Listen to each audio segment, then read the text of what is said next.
Fiel y valiente.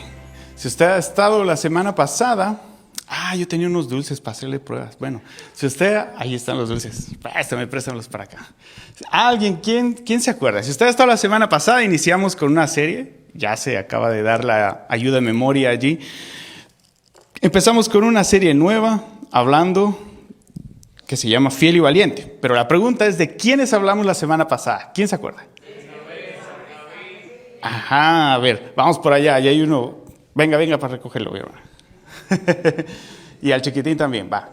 Ahorita te doy uno a ti. Bien, qué bueno que estuvieron atentos. Gracias. Ahí está. Y se viene la otra pregunta. ¿Y de qué hablamos acerca de ellas? Ajá, yo sé que se acuerdan que eran ellas, pero ¿de qué hablamos? ¿Alguien? De lo que ellas hicieron y de lo cual Dios tuvo consideración y misericordia de ellas por sus actuaciones y las perdonó. Ok, va más o menos, pero fue algo mucho más específico y puntual lo que hablamos. Algo de lo que todos disfrutamos. ¿Alguien recuerda? ¿Voy a ser misericordioso con el caramelo? ¿No? ¿Sí? ¿No? Bueno, se queda para la próxima semana.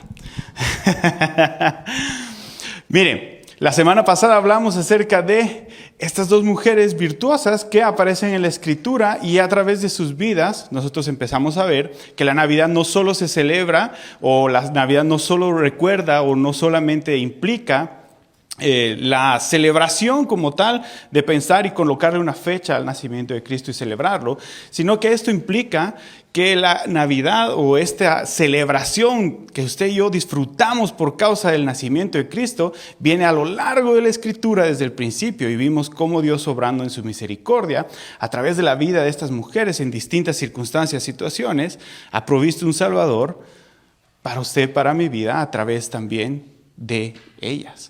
Entonces, usted y yo empezamos a ver que en esta historia, digámoslo así, que usted y yo encontramos acerca de la Biblia y encontramos acerca de Jesús y encontramos en el nacimiento de Cristo, esto implica más que solamente un día de festejo y una celebración, sino que implica toda la historia del Evangelio inmersa y desarrollada allí. Y ciertamente, ahí entra lo que usted dijo, mi hermana, que el Señor obró en sus vidas misericordia, perdón y salvación para ellas, así como para usted y para mí. Entonces, vamos a ver que en las distintas situaciones y los distintos personajes que vamos viendo durante este tiempo, se ha ido manifestando y mostrando y viendo esto, y espero que usted lo pueda aprovechar y valorar mucho.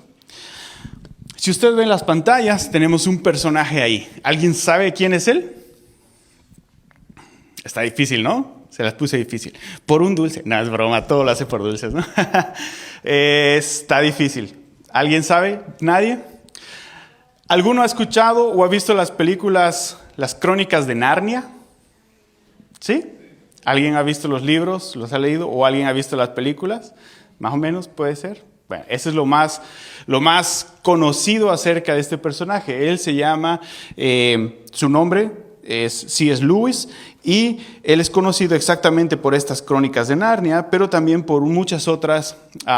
Es un autor cristiano de hace muchos años y un apologeta y defensor de la fe muy, muy excelente. Entonces, si usted quiere leer, tiene libros muy buenos como Mero Cristianismo y varios de otros que nos ayudan a entender nuestra vida en la fe de una manera muy real.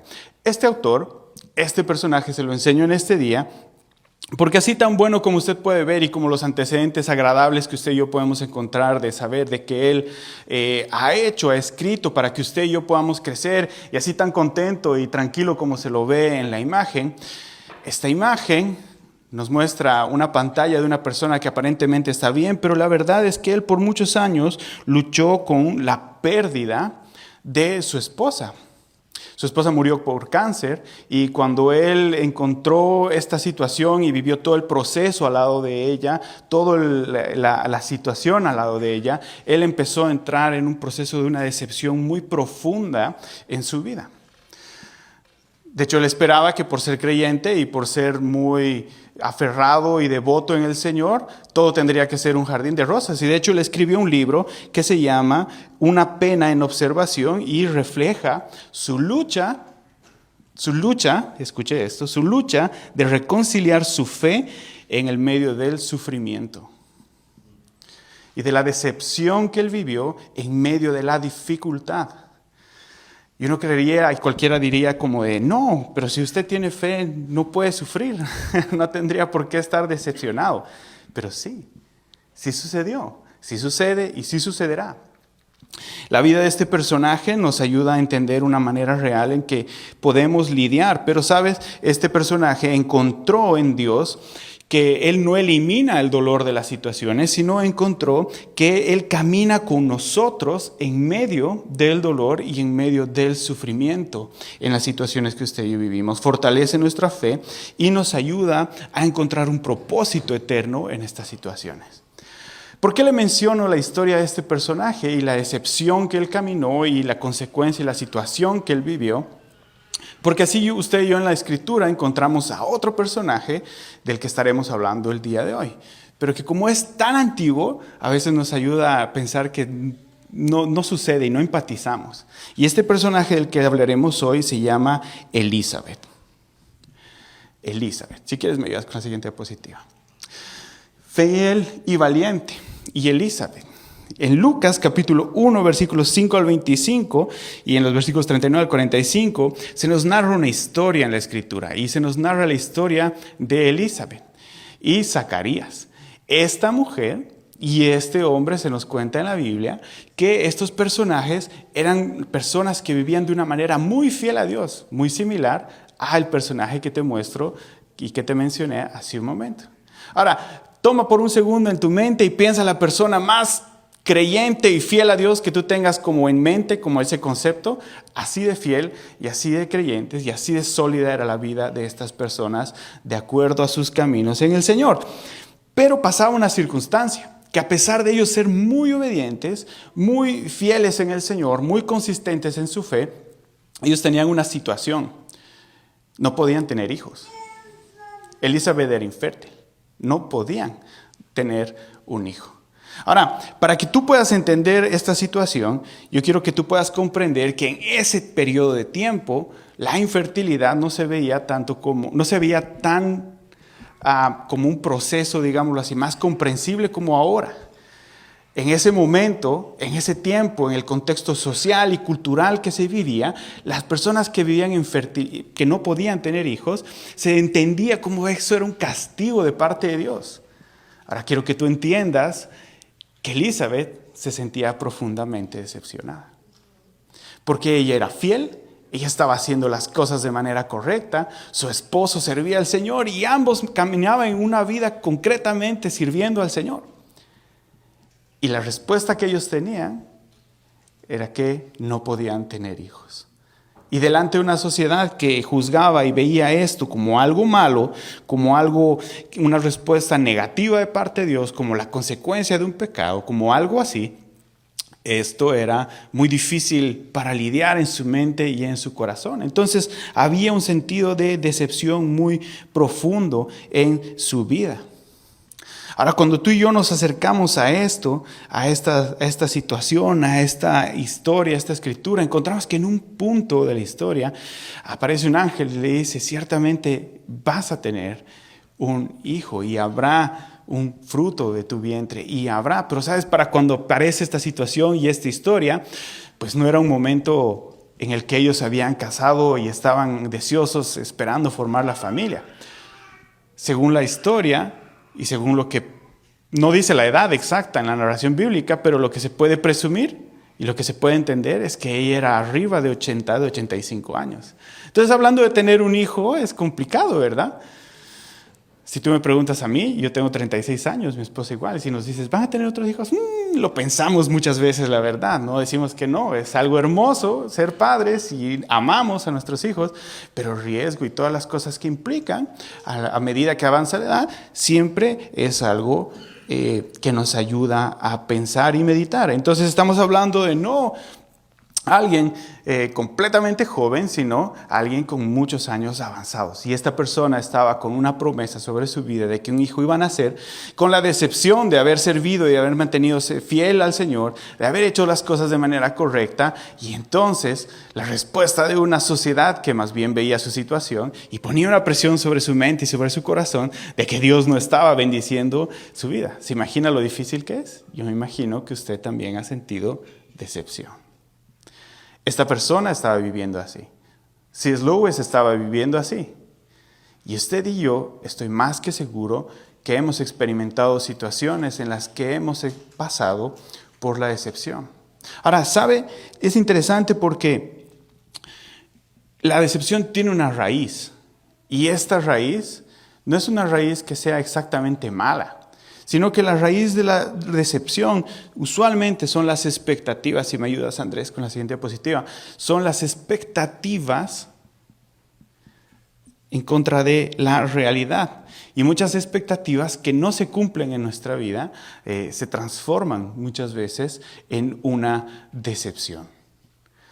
Cuando usted y yo lidiamos estas cosas, a veces esas expectativas no cumplidas se convierten en algo difícil de poder lidiar.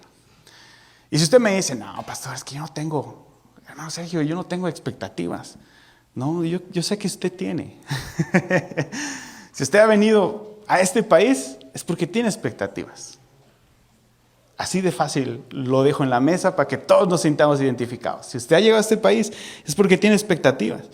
Expectativas distintas, ¿se da cuenta? Expectativas tal vez de crecer económicamente, de tener un lugar de sosiego para su hogar, para su familia, de oportunidades, tiene distintas expectativas de un bienestar familiar, así como Zacarías y como Elizabeth, usted tiene expectativas sobre su vida y ciertamente hay una diferencia entre lo que se cumple de esas expectativas y lo que no se está cumpliendo. Ahora la gran pregunta es, ¿cómo lo hace sentir? ¿Acaso usted se ha sentido decepcionado? ¿Decepcionada? ¿Acaso nos hemos sentido así? Muy seguramente sí. Muy seguramente sí. Y aunque no crea, aquí le voy a contar un tip, un secreto que tenemos los predicadores. Que cuando estamos aquí y decimos algo, yo noto en su rostro si lo que acabo de decir ha sido de un impacto para su vida o no. Lenguaje corporal, a veces dice más de lo que queremos saber. Y sabe, ciertamente sé que en este lugar estamos personas que hemos tenido diferencia o dificultad en las expectativas. Y las expectativas pueden ser ocasionadas, como te mostré, acerca de cultura, acerca de percepciones y situaciones que hay alrededor, o simplemente acerca de percepciones y anhelos que tú y yo tenemos. Ahora, ciertamente esos anhelos no son malos, porque estar bien y mantenernos en una estabilidad y tener situaciones así no son malas en ninguna manera. Que se cumpla a la manera que nosotros esperamos, eso es algo distinto. Y ahí es donde hay un conflicto en el corazón. Y ahí es donde surge el problema. Si tú te pones a pensar entre la situación de Elizabeth y Zacarías, posiblemente ellos pensaban, estamos haciendo las cosas bien, nos casamos, no sabemos cuándo se casaron, pero hagamos de cuenta que se casaron alrededor de entre sus 20 y 30 años. Entonces dijeron, nos casamos, tenemos hijos, formamos una familia y todo bonito, está feliz. Pero surgieron que se casaron, se emocionaron, se pusieron y no nació el hijo. Y no hubo embarazo, y no hubo situación, y así empezaron a pasar los años, y seguían insistiendo, y seguían orando, y seguían buscando. Y claro, nunca falta la reunión y la tía que empieza a hablar. Ay, ¿viste, Elizabeth? No se embaraza. ¿Viste? ¿Viste cómo vino vestida? No se haga. Sabemos que tenemos tías así. Espero que usted no sea una de esas tías. Y tampoco uno de esos tíos. Pero eso era pasado, eso era lo que sucedía y eso genera, aunque usted no lo crea, eso generaba un peso en la vida de esta familia y una decepción. Ahora la pregunta es que ¿cuántas veces esta decepción proviene de expectativas que realmente no están alineadas con el plan de Dios para su vida y para mi vida? Y esa es una pregunta muy buena que usted y yo nos podemos hacer. ¿De dónde surgen las expectativas que usted y yo tenemos? Sabe que la Escritura es muy sabia porque la Escritura nos muestra quién es Dios, nos revela, nos va contando, es como una descripción bibliográfica, una biografía de Dios. Y nos va mostrando quién es Él a través de las historias. Y en Isaías 55, 8, 9, nos recuerda que los pensamientos de Dios son mucho más altos, más grandes, más sublimes, más profundos que los que usted y yo tenemos.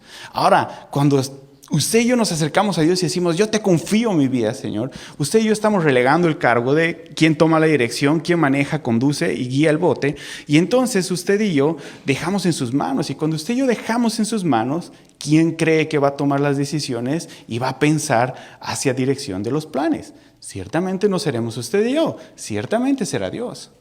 Entonces, cuando usted y yo estemos allí, si su expectativa y mi expectativa son distintas a la de Dios, va a haber una decepción. Va a haber una frustración. Entonces es importante que usted y yo nos acerquemos al Señor a poder conocer esto. Ahora, la historia de Elizabeth ciertamente no queda en la situación de una decepción. Y no queda como en que, pasó la decepción y ahora todos tristes.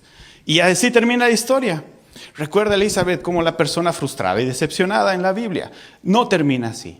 Ciertamente, gracias a Dios, la historia de Elizabeth y de Zacarías termina con la bendición de un hijo en los tiempos de Dios. Y sabe, le hago un spoiler, ese hijo jugó un rol importante, específico y maravilloso en la historia de la venida de nuestro Señor Jesucristo. De hecho, él fue la persona que vino delante de él anunciando que el reino de Dios se había acercado hacia el ser humano. Y esto se cumplía en Jesús. Entonces tuvo un rol importante. Su vida y su propósito y ese nacimiento tuvo un factor importante, pero fue en el tiempo de Dios. Pero esa situación no cambió en ese momento la decepción de ellos. Ahora, quiero que tú y yo podamos ver que lo que Elizabeth nos enseña es que aunque ella sintió decepción en medio de esa situación, jamás su corazón se entristeció y dejó de tener gozo. Y esto es algo importante. Ese grito. Y esto es algo importante, ¿sabes? Porque muchas veces nuestra mente gira acerca de cómo percibimos las cosas. Si me ayudas con la siguiente diapositiva, Andrés, usted y yo tenemos que ver que hay una lucha entre la felicidad y la alegría. Felicidad versus alegría. Y yo no sé si usted define bien estos términos, yo no lo hacía. Y cuando entendí cómo se definen cada uno de ellos, me ayudó mucho a entender la realidad de cómo yo encuentro gozo en Dios. ¿Y dónde está la realidad de esto? Si usted vive su vida buscando felicidad, usted debe saber que la felicidad depende de todas las situaciones y resultados positivos que cumplen una función externa o pasan externamente en nuestra vida. Y normalmente esta felicidad se siente como una emoción, se siente algo que uno disfruta, que uno se siente contento, pero apenas pasa el tiempo un poco, esta circunstancia empieza a cambiar un poco, esa felicidad se diluye. ¿Verdad? ¿Quiénes reciben una quincena aquí? ¿Nadie? ¿Nadie? ¿Verdad que se siente bonito cuando ves los números subir, verdad? Cuando están en verde, ya sea que tengas tu cuenta o que recibas un cheque o que recibas dinero en efectivo, cuando uno ve sus billetitos empieza como de, sí, ¿no? Eso es felicidad. Pero ¿qué pasa? Pasan los días y dices, tengo que pagar la renta, ¿verdad? Pagas. Tengo que comer. Pagas. Y después que ves, ya no ves tantos billetitos, ya no hay felicidad, ¿verdad? Ahora hay preocupación y dices, ¿cómo llego? ¿Cómo llego? Falta una semana. Bueno, para eso hay que administrar y eso puede ser una enseñanza para otro día, que eso es muy bueno. Y podemos avanzarlo y hacerlo como iglesia juntos. Pero ese es el ejemplo de la felicidad. Cuando tú y yo sentimos algo momentáneo, circunstancial, que nos despierta, que nos motiva, pero ¿qué pasa? Ahora, hay una gran diferencia entre el gozo y la alegría. Vamos a usarlos como sinónimos en este punto. Esta alegría proviene, en cambio, de algo mucho más profundo en el corazón. La alegría no está motivada y no está generada por una circunstancia. La alegría más bien está motivada por un estado profundo en nuestra alma. Pero regularmente esa alegría no depende de usted y de mí. Regularmente la alegría depende también de alguien tercero, de algo externo. Pero eso algo externo tiene que ser algo mucho más grande, mucho más fuerte, mucho más certero y mucho más seguro de lo que usted y yo podemos tener en nuestra vida. Entonces, ciertamente, cuando usted y yo pensamos en esto, hay una respuesta bien clara, debería ser Dios. Pero le voy a poner un ejemplo. Imagine que usted está en una situación dificultosa, donde tiene una necesidad económica. Y entonces usted agarra y no tiene cómo solucionar esto. ¿Por qué se lo digo? Porque todos hemos pasado por estas cosas. Entonces usted encuentra a alguien que le pueda hacer el paro, ya sea que le pueda dar un poco de dinero, ayudarle, prestarle, o usted encuentra un lugar que pueda ayudarlo económicamente para levantar, alzar y salir de ese pago, de ese alquiler o de esto que usted tiene que hacer. ¿Qué pasa? Esto se vuelve algo menos circunstancial, sino se vuelve algo profundo porque usted tiene un punto tercero de confianza que lo hace sentir seguro, segura, y ese punto es más sólido en ese momento que usted. Entonces, ¿qué pasa? En nosotros se genera una alegría y se genera una seguridad y dejas de tener miedo y dejas de tener preocupación, ¿sí? Entonces, cuando usted y yo vivimos esto, vemos un ejemplo de que hay una diferencia entre felicidad y alegría. Esa alegría deberíamos encontrarla usted y yo en Dios. Porque Dios consistentemente no cambia. Él es inmutable. Él ha sido fiel, es fiel y va a ser fiel. Entonces usted y yo deberíamos encontrar esto en el Señor. Pero ciertamente, únicamente se puede encontrar si usted y yo nos relacionamos con Dios. Si usted dijera, Sergio, yo sé que tú eres un beisbolista. Y yo le digo, no, ciertamente no soy un beisbolista. Y tú me dices, no, es que yo veo todas las facciones y atributos de un beisbolista en ti. Y yo te digo, pero es que tú puedes ver que yo no le pego a una pelota con el bat. Y puedes preguntar a mi familia, puedes preguntar a mis demás amigos, y vas a saber que yo no soy un beisbolista. ¿Qué pasa? Tu percepción acerca de mí está equivocada. Es una percepción que tú has fabricado, ¿sí? Eso es lo que muchas veces nos pasa con Dios. A veces tú y yo tenemos una percepción fabricada acerca de quién es Dios. Pero cuando tú y yo necesitamos y debemos buscar realmente, estamos buscando a través de una percepción equivocada de quién es Él. ¿Dónde tú y yo encontramos esto? La Escritura nos muestra como una biografía de quién es Él. Y tú y yo podemos meternos a este libro y encontrar quién es el Señor y cómo es que Él es. Entonces tú y yo lo conocemos de verdad y entonces encontramos razones por las cuales tú y yo podemos confiar y descansar y resguardarnos en Él. Un ejemplo claro de esto es nuestro Señor Jesús orando en el Getsemaní. Esta oración se encuentra en Mateo 26:39. Puedes ponerlo, Andrés, por favor. Dice, yendo un poco más adelante, Jesús está con unos discípulos en un lugar, en un huerto llamado Getsemaní. Es la noche previa a la crucifixión y, bueno, un tiempo antes, perdón. Y está, sí, es la noche cercana ahí. Y se postra junto con los que está en el lugar y les dice, acompáñenme, oren, me siento afligido, estoy empezando a sentir algo muy fuerte, una lucha en mi vida, entonces acompáñenme a orar. Y dice que él se va un poquito más adelante de ellos, se postra sobre su rostro y orando le dice, Padre mío, si es posible, pasa de mí esta copa, pero no sea como yo quiero, sino como tú. Y esto es bien interesante. Porque Jesús estaba cargando el peso de la consecuencia que usted y yo llevamos por nuestro pecado. Y entonces Él sentía esta presión y sabía que esto iba a ser un desenlace muy trágico y todo lo que usted y yo vemos en la Escritura que sucedió. Ciertamente Él, su felicidad como ser humano, como hombre, hubiera estado en, si se puede pasar esto y hay otro medio, por favor. Pero su alegría y gozo estaba en la obra de la cruz cumpliéndose para libertad suya y libertad mía.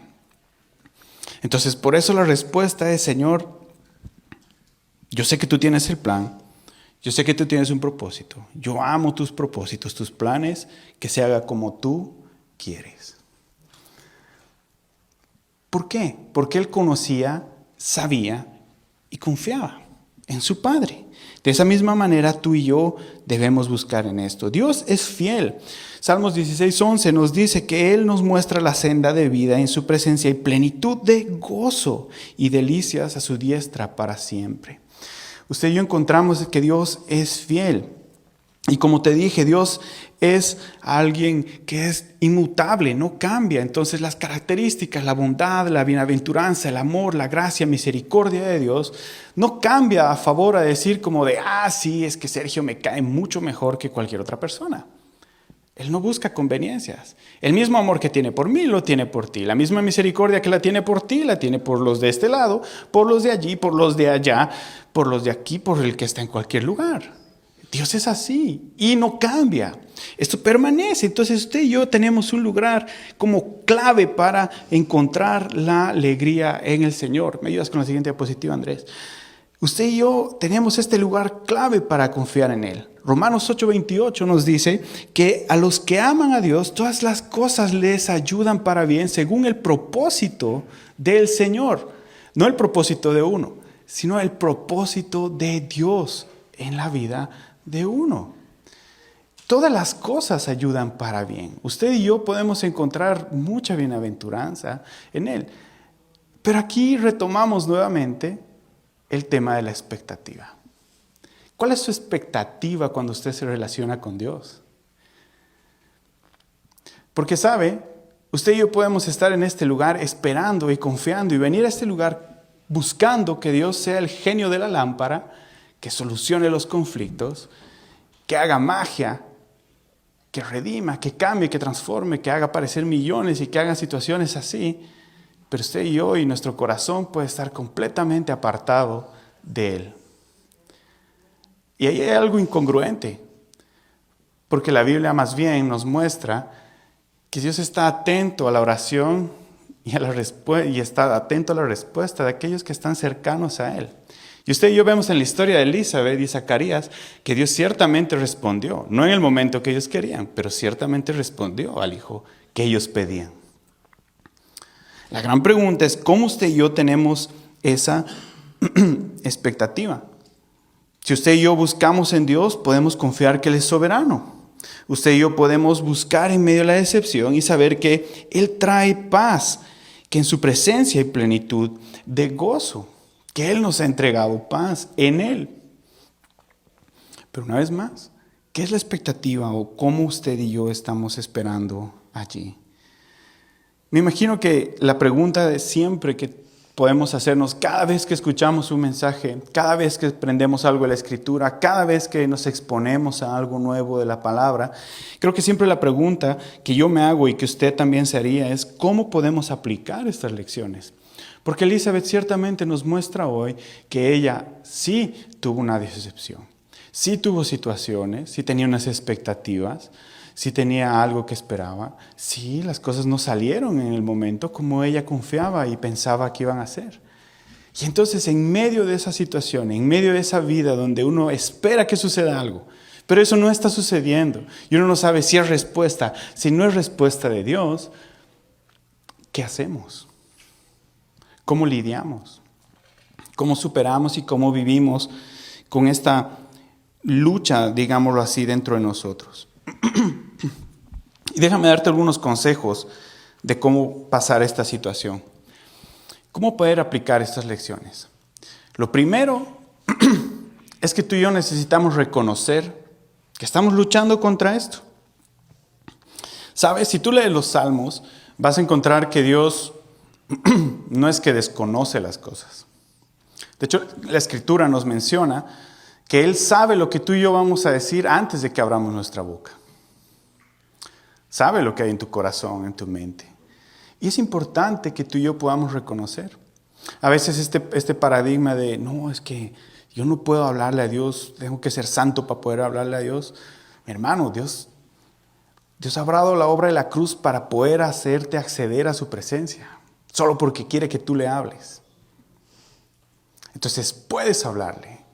Y, ¿sabes? Puedes reconocer las situaciones que están en tu corazón y abrir tu corazón al Señor. Ciertamente va a haber un cambio, va a ser algo diferente. David fue un ejemplo de ello. Y en los Salmos tú y yo podemos encontrar que él una y otra vez habló al Señor de una manera que posiblemente tú y yo ni nos animamos a hacer. Pues si tú lees, había salmos en los que David decía: Señor, aniquila a mis enemigos. Estoy harto de la persona de la renta que me cobra y no arregla mi calefón o lo que sea de la luz. ¿Te das cuenta? Así hablaba David. Le estaba hablando al mismo Dios que tú y yo le hablamos. El tema es que él tenía una relación con él y se sentía libre de poder abrir su corazón. Y yo quiero animarte a que tú puedas dar ese paso y puedas reconocer que estás luchando. No es malo, ¿sabes? Quiero que tú entiendas, hay este paradigma y esta idea en la mente de que tú crees en el Señor y confías en el Señor, entonces no puedes sentirte triste, no puedes sentirte mal. Y ciertamente tenemos razones y motivos por las cuales no deberíamos, pero somos personas que tienen emociones y vamos a luchar con estas situaciones. Y hay veces que te vas a sentir decepcionado y frustrado. Tal vez hoy es uno de esos días. Tal vez estás levantado, has visto el clima y has dicho como, ¡ah! Tal vez hoy es uno de esos días. Y no está mal reconocerlo. Pero sabes, no te puedes quedar allí. Porque como Jesús nos mostró, tú y yo debemos buscar hacer la voluntad de Dios. ¿Y a qué nos lleva esto? A que tú y yo nos podamos acercar a Dios con las manos abiertas y soltar esas expectativas. Abrir las manos y decir: Señor, como sea que tú estás haciendo, que tú estás obrando. Y pasa, ¿te das cuenta? Uno puede encontrar paz, hallar descanso en Él. Es importante, porque ciertamente tienes esperanzas e ideas acerca de cosas. Tal vez no te sale un trabajo. Tal vez estás buscando tu proceso de migración. Tal vez estás pasando una situación en tu familia y tienes expectativas de que algo va a suceder, pero estás empecinado en que tiene que suceder de una manera y tal vez no es la forma. Y Dios va a obrar, ciertamente lo va a hacer, pero tal vez no como tú y yo esperamos que sea. Y por eso necesitamos conocerlo. Y sabes, por eso es que tú y yo podemos encontrar gozo en su presencia. Porque si tú y yo buscamos de Él, Nehemías tenía una frase. Nehemías era un personaje que estaba reconstruyendo unas paredes y protegiendo al pueblo de Israel, pero en medio de un tiempo de dificultad y de asedio. Entonces él, mientras construía con una mano, con la otra mano tenía una espada, porque mientras peleaban defendiéndose, iban reconstruyendo las murallas del pueblo. Y ¿sabes qué él decía? El gozo de Dios es nuestra fortaleza. El gozo de Dios. La alegría que tú y yo encontramos en Dios es nuestra fortaleza. Eso es lo que él decía. Eso es lo que él hallaba. Y entonces tú y yo podemos encontrar gozo en esa presencia de Dios. Propósito en ello. Y sabes, lo último es que tú puedas confiar en su plan. Pero ¿sabes dónde vas a entender cuál es el plan? Cuando tú realmente te acerques y dejes tu plan de lado. Y cuando tú te acerques al Señor y empieces a conocer quién es Él y cómo te ve Él a ti y qué planes y qué propósitos hay en tu vida. Tú tienes talentos, tienes virtudes, tienes cosas que Dios ha puesto en tu vida para utilizarlas para la gloria de su nombre. La gran pregunta es, ¿cómo la haces? ¿Cómo funciona eso? ¿Dónde encuentras propósito? Cuando tú y yo realmente nos acercamos en Él a Él. Quiero animarte a que hagas un ejercicio. No lo vamos a hacer aquí por causa de logística, es complicado. Porque exactamente es muy íntimo. Así que por eso no lo quiero hacer aquí, pero te lo quiero dar para que tú lo puedas hacer en casa. Llega hoy a tu casa. Cuando llegues a tu casa, toma un pedazo de papel. El tamaño que tú quieras. Si es más grande, mejor. Y te pones a escribir. Tómate unos 5 o 10 minutos para hacerlo con toda tu atención. Y empieza a escribir tu expectativa. ¿Qué es lo que tú esperas? Y deja que salga todo. ¿Qué esperas en tu vida? ¿Qué esperas de tu familia? ¿Qué esperas de tus hijos? ¿Qué esperas de ti mismo, de tu trabajo, de estar en este país? ¿Qué esperas de todo? Pon tus expectativas allí. Y guárdalo, dóblalo y di, Señor, esto es lo que yo espero que suceda. Eso es lo que yo quisiera que suceda. Pero lo voy a dejar aquí. Ahí está guardadito. Y tómate un minuto para orar, abre tus manos y dile, Señor, por favor, tú sabes lo que mi corazón anhela, pero tal vez hay cosas que ahí no van. No van de acuerdo a ti, no van de acuerdo a lo que tú haces, a quién tú eres, ni al propósito que tú tienes en mi vida. Obra como tú quieres obrar. Y empieza a acercarte a Dios. Haz este ejercicio. Te animo a que lo puedas hacer. Te animo a que puedas buscar, practicarlo, aplicar hoy todo lo que has escuchado de una manera real en tu vida. Y deja que Dios empiece a obrar en ti. Acompáñame en una oración. Le damos gracias al Señor. Padre, tú eres muy bueno con nosotros. No hay manera de poder negarlo, Señor. A veces no lo vemos, pero tú eres muy bueno. Eres bondadoso, eres maravilloso. Y Señor, yo quiero pedirte por mis hermanos. Porque así como Elizabeth, tal vez hoy vivimos en la decepción y en la frustración de expectativas. Y nos llevan tal vez a tomar decisiones erróneas en nuestro diario vivir. Señor, hay simplemente cosas que anhelamos que por ningún lado son malas. Pero simplemente no son parte del plan tuyo en nuestra vida. Y vemos que no suceden. Y esto nos genera allí, en el corazón, frustración, desesperación, molestia. Quiero pedirte, Padre, que tú nos puedas ayudar. Que cada uno de nosotros pueda acercarse a ti a descansar, confiar en tus manos, confiar en tu presencia, confiar en ti y poder descansar buscando hacer tu voluntad. Que tú puedas hablarnos, guiarnos, resolver las cosas que tú deseas hacer y que tú estás haciendo a la manera que tú estás obrando en nuestras vidas. Padre, quiero pedirte que nos ayudes a acercarnos a ti, a conocerte de manera más real, más profunda, más consciente. Que no veamos este lugar como un lugar que vengo a calmar mi conciencia el día domingo y listo, ya algo tachado en la lista de las actividades. Sino que cada día que vengamos aquí sepamos que estamos viniendo a encontrarnos contigo, que tú nos estás esperando, que tú deseas hablar a través de la persona que sea que esté aquí. Tú deseas hablar a la vida de cada uno de nosotros. Y hoy estamos los que necesitábamos escuchar acerca de esto. Hoy estamos aquí los que hemos lidiado con esta área muy seguramente y no hemos encontrado una manera de cómo salir de ese círculo vicioso. Y te pido que nos ayudes y que tu gracia nos favorezca. Gracias te damos, Señor. En el nombre de Jesús oramos. Amén. Amén.